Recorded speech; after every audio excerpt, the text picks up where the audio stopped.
The allegedly nonpartisan journalist Piers Morgan came up short yet again in his latest rematch against liberal political streamer Destiny.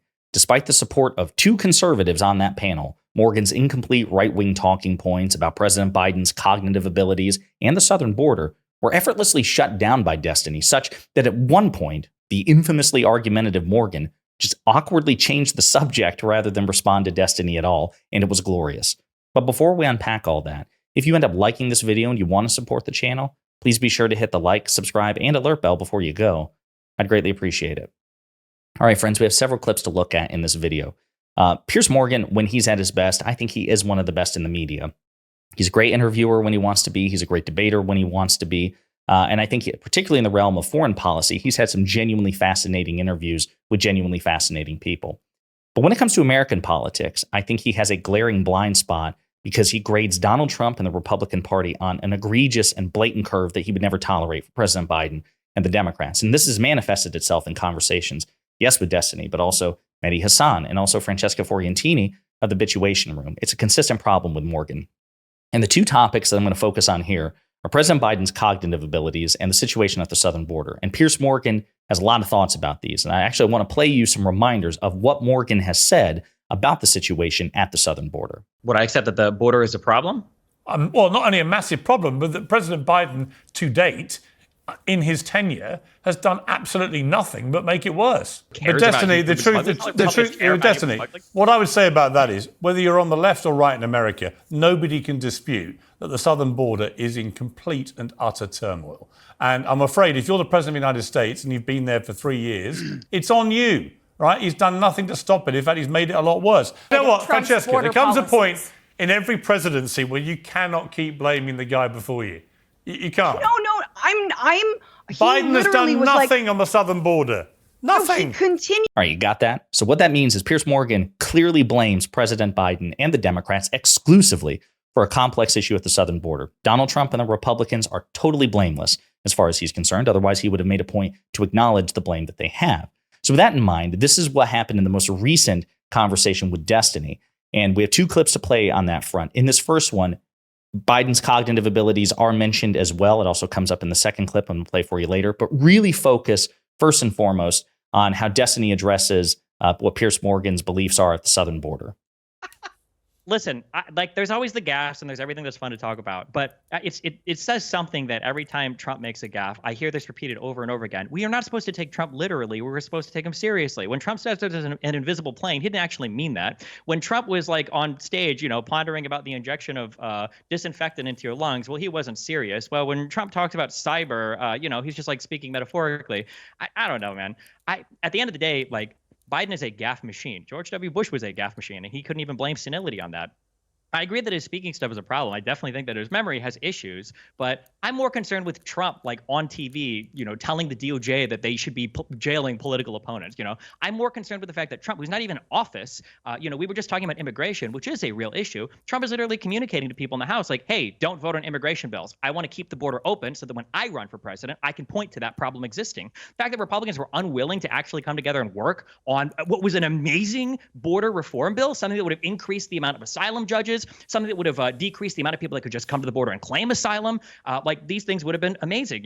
Dave Smith talks about a de facto open borders policy. The de facto open borders policy is not de facto, it's de jure. It's by letter of the law. If somebody comes to the U.S. and they say, hey, I'm claiming asylum, well, you're kind of, SOL. You're okay, well, I guess we've got to put you in the U.S. now and we have to process you because that's the policy on the books. And Republicans were the ones that stood in the way of actually changing that policy in the House because they didn't want to lose their one issue that they could hopefully artificially continue to, make this country look bad for their upcoming election, which I think is unpatriotic and I think is damaging to the United States. And I wish that Republicans were held to account more for that type of self-destructive behavior.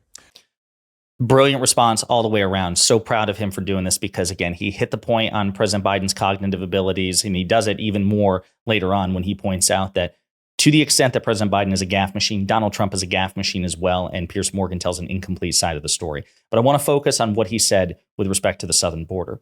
So what Destiny's talking about is that bipartisan, relatively conservative border bill that was architected by conservative James Langford of the Republican Party, Chris Murphy, a Democrat, and Kyrsten Sinema, relatively conservative independent who still caucuses with the Democrats. It had the full-throated support of people like Lindsey Graham and Mitch McConnell, and we'll get to them in a minute too, because they also refute Piers Morgan's point in a roundabout way. But Republicans cynically killed that bill for pure political purposes. That's it. No substantive issues. They were fully on board with it. Trump came along and said, I need this as a wedge issue to beat Biden in November. That's why they killed it. Now, I want you to focus on how Piers Morgan responds to this. Dave Smith, I want to get your response to the Kennedy family endorsing Biden. First of all, I want to play a clip. So, again, Morgan, if you've watched any of his clips, it's a 3-on-1, by the way, for the vast majority of this. It's Benny Johnson, who's a right-wing propagandist. It's Dave Smith, who says he's centrist, but which is code for closet conservative. And then you have Piers Morgan, same thing. He says he's nonpartisan, but he's basically a closet conservative with respect to American politics. And Morgan has never had any issues. Even as he segues into the next topic, he will usually respond to the person who spoke last. He would say, well, Destiny, maybe you have a point here. No, Destiny, I actually don't believe that. It's still at the end of the day, it's Biden's responsibility. He had no response altogether. He just completely awkwardly changed the subject. That's the point. At the end of the day, Morgan is weak on the facts here. This is a problem, which is a bipartisan issue. And as far as the ongoing situation at the southern border, Republicans own it at this point.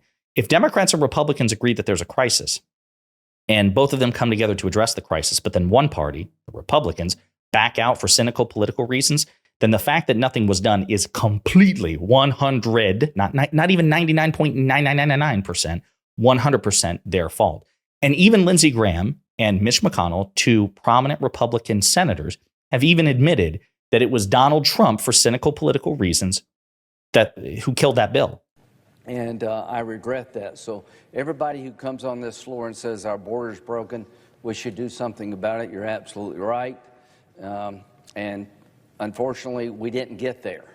President Trump opposed a Senate bill. We couldn't find a better way forward.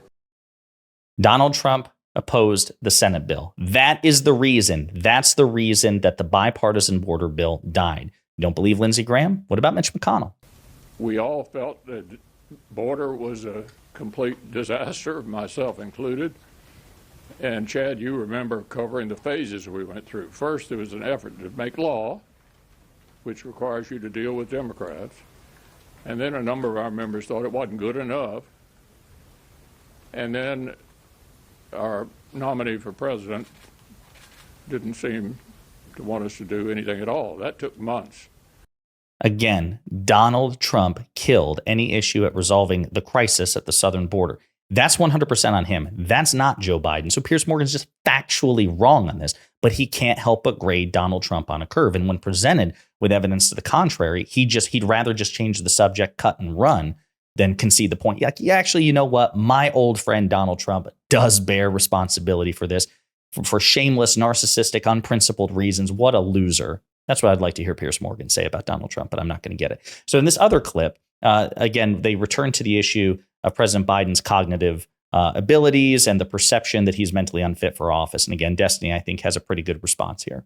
An all-time low. We know that most Democrats, 2/3 of Democrats, nearly 3/4 of Democrats, don't think he should be running again because of his age and clear cognitive acuity issues. But when you see a clip like that, and they come every day with Biden, do you not think that it would be smart of the Democrats to somehow persuade Joe Biden to step aside and get a younger, more dynamic person who might have a better ability to capitalize on what's happening with Trump? I don't know what the backfired thing is coming from. I don't know if it's just like because we see a lot of crazy tweets on Twitter or X, or because of certain talking heads or pundits or whatever. But Biden's popularity on the recent polling has continued to rise. It is slowly rising. I think, like I said for months now, I don't think there's anything good that happens for Trump from here to the election. And as long as the economy can recover, as long as inflation is under control, I think it only gets better for Biden from here on out. I don't think a lot of people are seeing Trump in the courtroom or his crazy antics on Truth Social and think like, wow, this guy guy is such a martyr for the cause. All of the sycophantic fanatics that follow Trump are still following Trump, and the people that really like him still really like him. But all those people that are kind of more moderate or kind of not the most extreme Trump fanatics are slowly starting to drop off. I think Biden's popularity is continuing to rise, and I don't know why you would throw away an incumbent who's already beaten Trump before and try to run a totally new, untested candidate when you have no idea what the opposition research or anything like that is going to be on him. I agree that Biden definitely has problems, but I mean, Trump has so many problems, and he's already lost to Biden. Why would you run anybody else? So before Piers responds, because I will show you his response, because it was actually pretty good faith, which just goes to show you what Piers is capable of when he has a clear understanding of the situation, when he's not in the bag for a particular person. Destiny's argument was very sound. Now, I've told you in the past that even though I support President Biden in this election, even though I think he has been a remarkably successful first-term president, I think he'll go down in history as such, although obviously there's aspects of his administration which will be checkered, particularly with respect to foreign policy, which historians are going to have to parse through. My gut instinct is I wish President Biden would have been a transitional president, as he suggested he may well be. But Destiny has also raised good points here, which others have made as well. The polls say that, Americans would prefer somebody else than Biden. But then when you give them specific names, that support declines. There was a primary. I know some people say it was a rigged primary, but there was a primary. Dean Phillips and Marianne Williams, they just came up short. Cenk Uygur, they were unable to match. People had an opportunity to pick someone else, and they chose not to. That's how complex, unfortunately, the American electorate is. And of course, President Biden has the incumbency advantage, and he beat Trump before. These are all compelling reasons, even if some of us have a gut instinct that they wish Biden would have passed the torch on to a younger generation. And there's no question that he's just objectively, by far, in literally every way, the superior candidate in terms of substance, intellect, experience, and record to Donald Trump. So now I want to play Pierce's response just very briefly, because he actually acknowledges that Destiny made a good point. Benny, I mean, there's some good points there. Biden has beaten Trump before. This is his argument, apparently, for continuing to stay in this race. And the economy is beginning to perk up in America, indisputably. And the polls are closing, indisputably. Why shouldn't Biden run? Why wouldn't he have a good chance of beating Trump? Okay, again, I was shocked when I saw this. I'm like, wow, especially when you contrast it with what Pierce does again later on, where he just awkwardly changes the subject because he knows that he has no defense against Destiny's argument for Republican culpability with the issue at the southern border. He acknowledges this is Pierce at his best as an impartial moderator. Benny Johnson, this right-wing moron, his response, however, is quite unsatisfactory. Yeah, because he's a tyrant who has no base of support. I went to that event yesterday. I was physically there. It was in Tampa. And so he then goes on to say, listen, Biden's a tyrant. I don't know what that means. He doesn't elaborate. And he's like, nobody likes Biden. Well, it doesn't matter if people aren't cultishly devoted to President Biden the way that you are to York. I mean, my God, look, he's got Trump's mugshot in the background. What a loser. Listen, a vote's a vote. It doesn't matter if that vote is motivated by a cultish devotion to a candidate or a well-justified hatred of the opposing candidate. A vote's a vote. Biden beat your guy last time. It may not happen this time, but just saying, well, people don't like Biden. He doesn't have the cultish devotion that Trump enjoys from his followers. Who cares? A vote's a vote, and that's really what matters in the end. Let me know what you think in the comments.